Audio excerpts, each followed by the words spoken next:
Donald Trump is not coping well with being treated like any other defendant. He went on another posting spree on his social media grift this morning, screaming about how his trial is an assault on America. Well, naturally, since he's freaking out, his allies in the cult of Trump are falling all over themselves to save him. His campaign spokesperson, Caroline Leavitt, called it banana republic tactics that Trump must show up in court as New York state law requires. Wannabe Vice President Elise Stefanik called it a 6 to 8 week show trial and a total election interference. She has her own reasons for bowing to the altar of Trump, but she's not alone.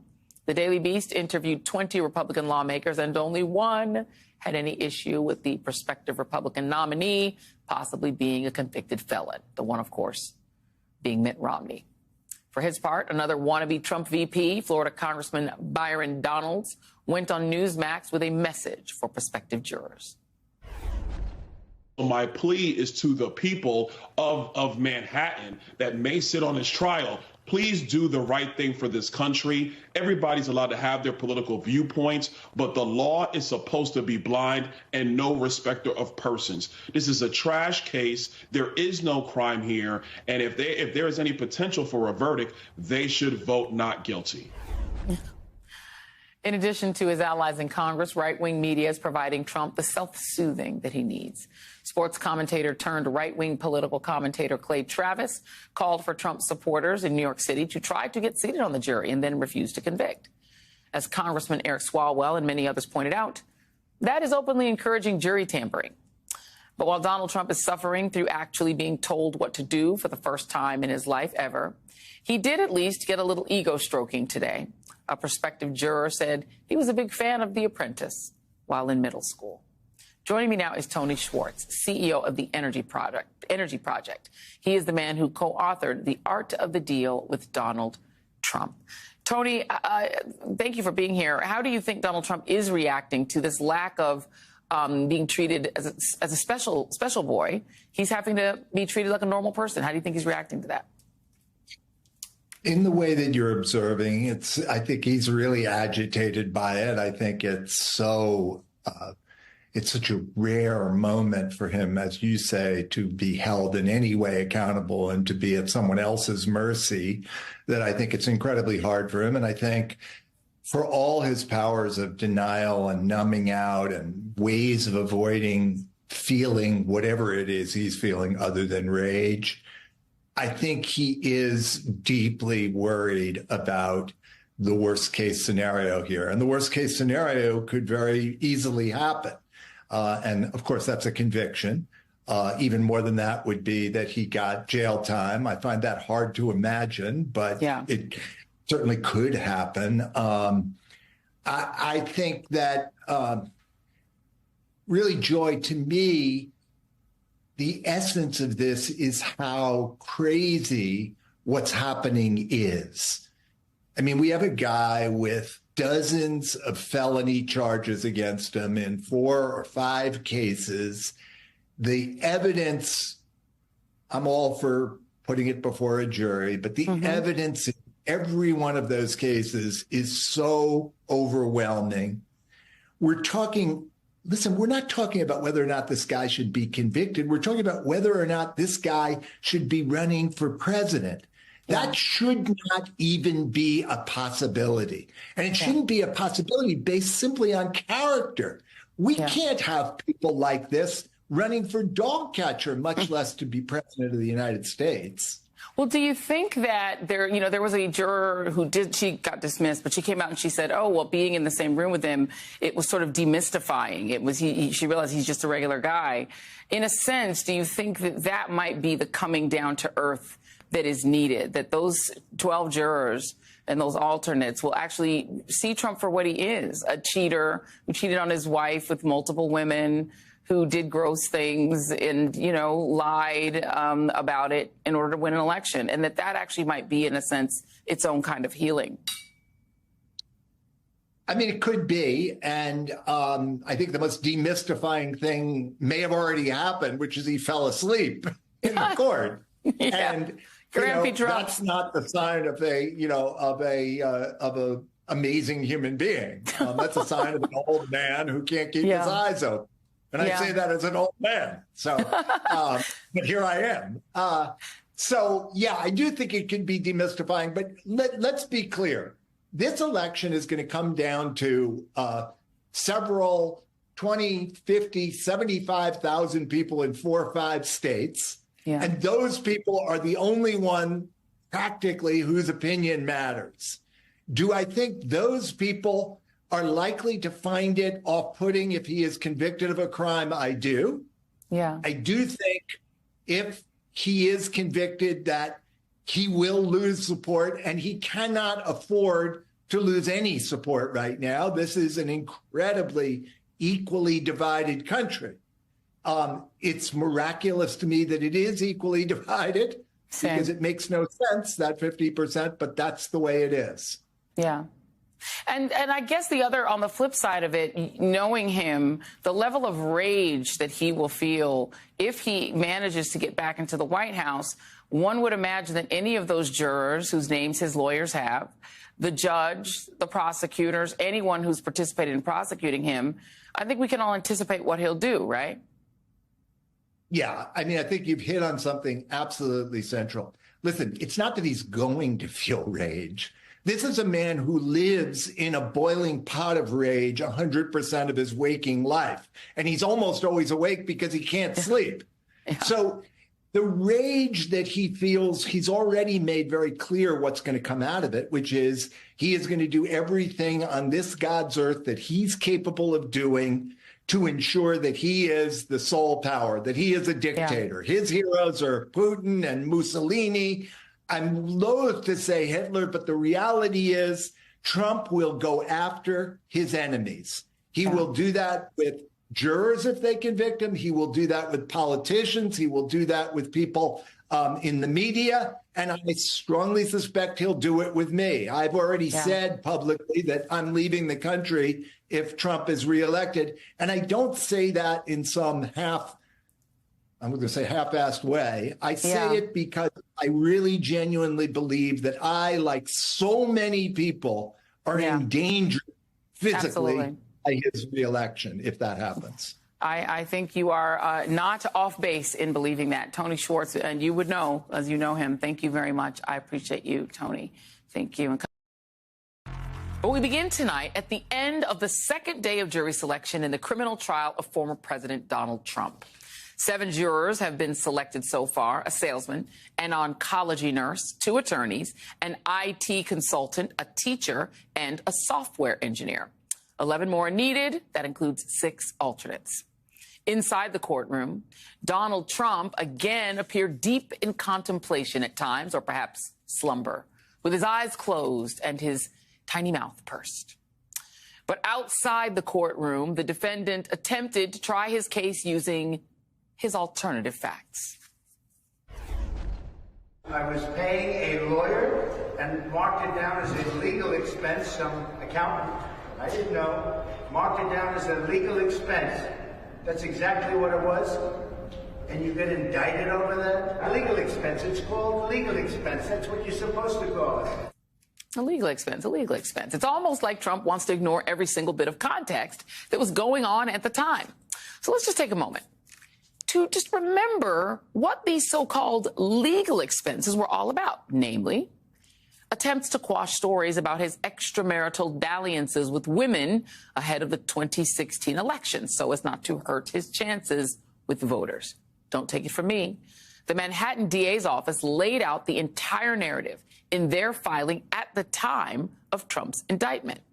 The scheme began just shortly after Trump announced his presidential campaign in the summer of 2015.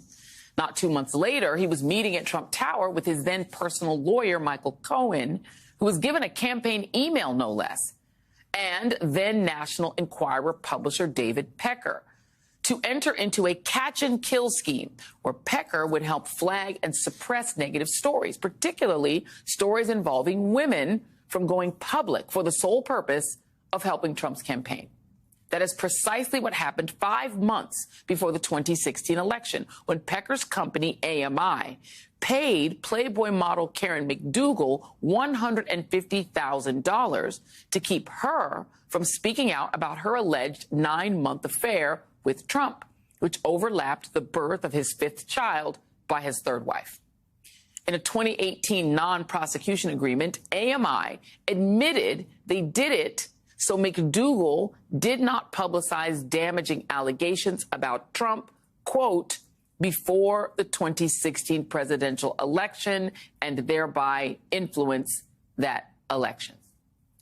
And it was just a month before the election when Pecker alerted Cohen about another potential woman problem, namely adult film star Stormy Daniels, who was getting ready to speak out about her alleged affair with Trump.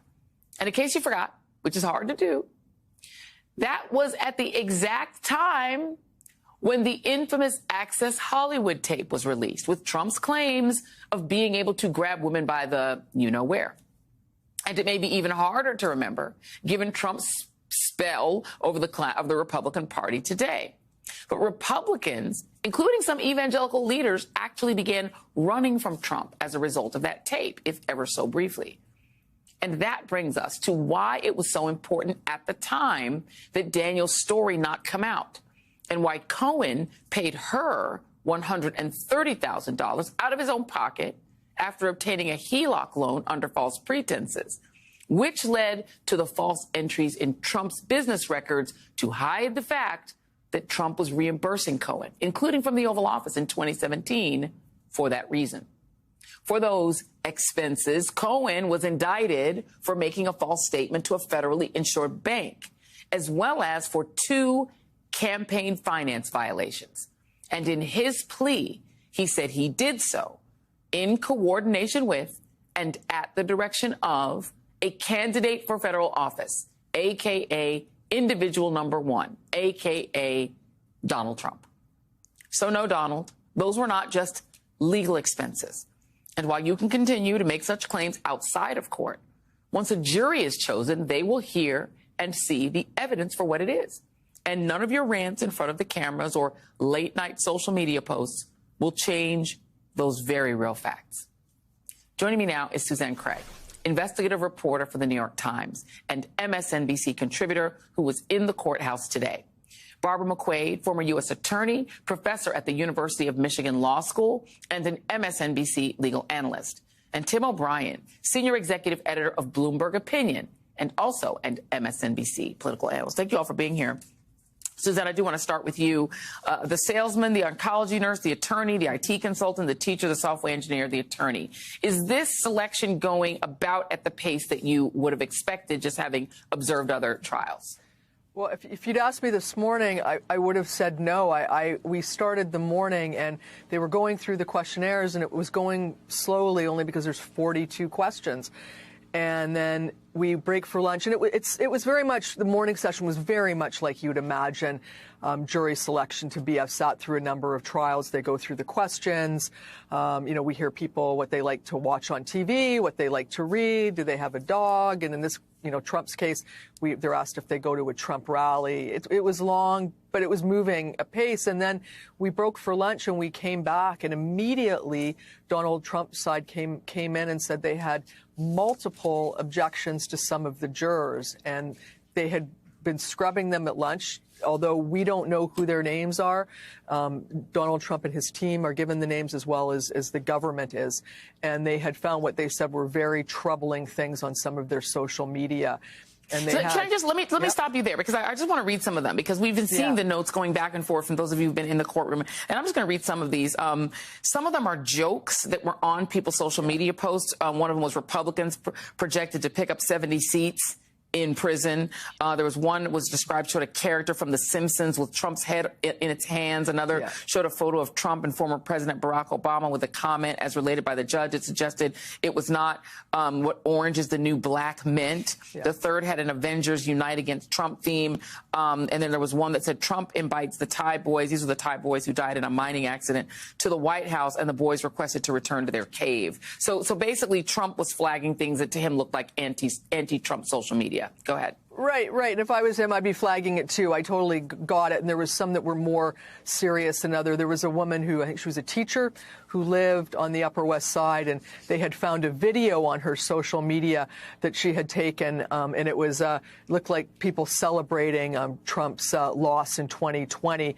And she had some fairly innocuous comment on the top, but she was brought into the jury room. She was questioned about it, and she explained why she took the video. She said she was out. She lives in New York City. She'd gone out to do alternate side parking on the street, which I love, very New York thing. And she had seen this going on, and she videotaped it and put it on her social media feed. And the judge in that case refused to just send her packing.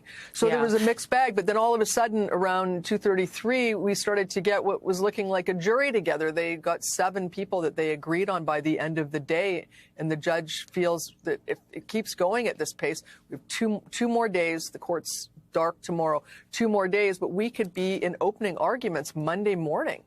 Wow. Yeah. Barb, to me, this strikes me as the sign that the system is still working, because the fact is you don't want Donald Trump to have prejudice either for him or against him. In a fair trial, you don't want someone getting on that jury that simply wants to put him in prison, nor do you want a ringer to get on that jury who's getting on just for the purposes of trying to acquit him. So how would you assess how things are going? Because it does seem that anyone who would be obviously sort of anti-Trump is not getting on.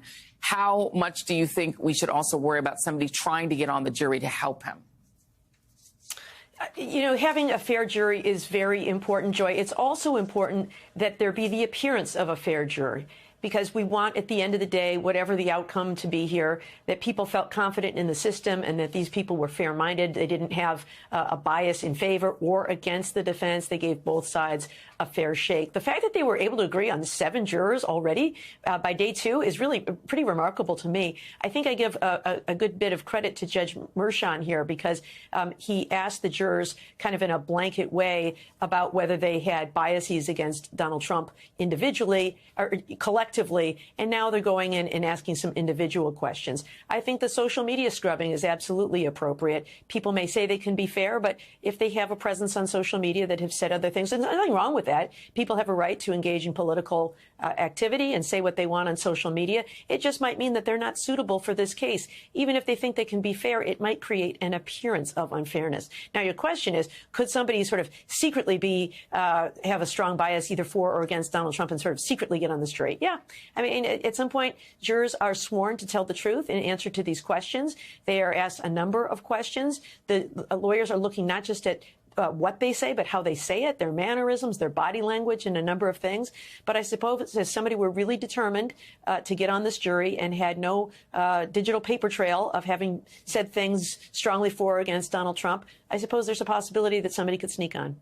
Hey everyone, MSNBC has a new and improved app. You'll get real-time alerts and analysis, live blogs, in-depth essays, video highlights, and the best 2024 election coverage. Download the new MSNBC app. Here's how to do it. You tap on the App Store on your phone. You hit search on the bottom right corner. You type in MSNBC. You click on the MSNBC app. You click on Get or the cloud icon and enjoy it.